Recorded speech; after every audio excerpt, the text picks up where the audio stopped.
Hello and welcome to Foxy Roxy Reviews. Today is my response to the Gender Tag Project. I personally identify as a transgender woman because physically I feel that I should be female, but mentally I've seen a bit more of a blend of both, to be honest. So I've got some very kind of masculine parts of my personality and some very feminine parts of my personality. So in lots of ways I think just looking at the physical aspects is kind of somewhat missing the point, but that's how I identify. I prefer she or her. I personally like 1920s, 1950s and kind of alternative styles. I personally like having long hairstyles. Obviously, apart from things like kind of eyebrows, eyelashes, and kind of hair. Obviously, I pretty much remove everything else. I don't feel very comfortable having a lot of hair on my body. I don't feel that kind of I feel really feminine without having it removed.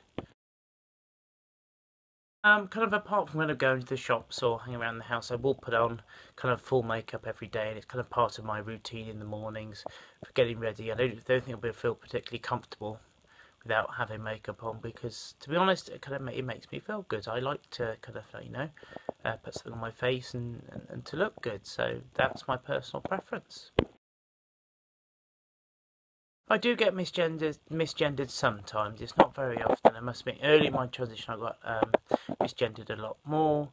But to me now, to be honest, it doesn't happen so much now. So sometimes it can be an issue, but it's more to do with things like when people are hateful towards me. Do I really have a grievance against it? Physically, I think it's important for me to be female. It feels disingenuous to be anything else, really. I think for me to be genuine, I think is going to be an important part for me to come to actualise that. But for me personally, I always will identify as a trans woman. I'm not against having children kind of per se, but at the same time I think it has to be with the right person. I think it has to be more the right environment. I mean, interestingly for me personally, not being childbearing is not a big issue, but I would want to, if I was to have a child, have a big impact in that person's life. Yeah, I think being financially independent is important rather than who pays for what and where. I mean, all relationships I see as a balance anyway. So whether it's time, whether it's money, or whether it can be many different things, as long as there's balance to it, I don't think there's much of an issue. But sometimes you can find sometimes that you might have some situations where you might have less responsibilities. So you do have the ability to earn some more money, or you might have some other commitments. So as long as there's a balance, there's an understanding there, but I don't really see that as much of an issue.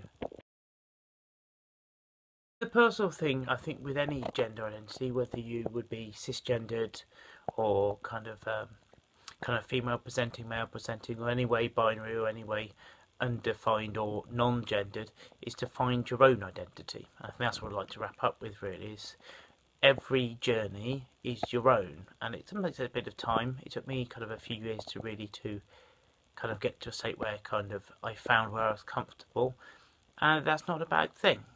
And I think that's important for people to have that time to have that. And I think to some degree, just having just one set of questions, I think doesn't always answer all of them. But anyway, that's my own personal opinion. I've answered the questions, and always, if you'd like to watch some more videos, please subscribe.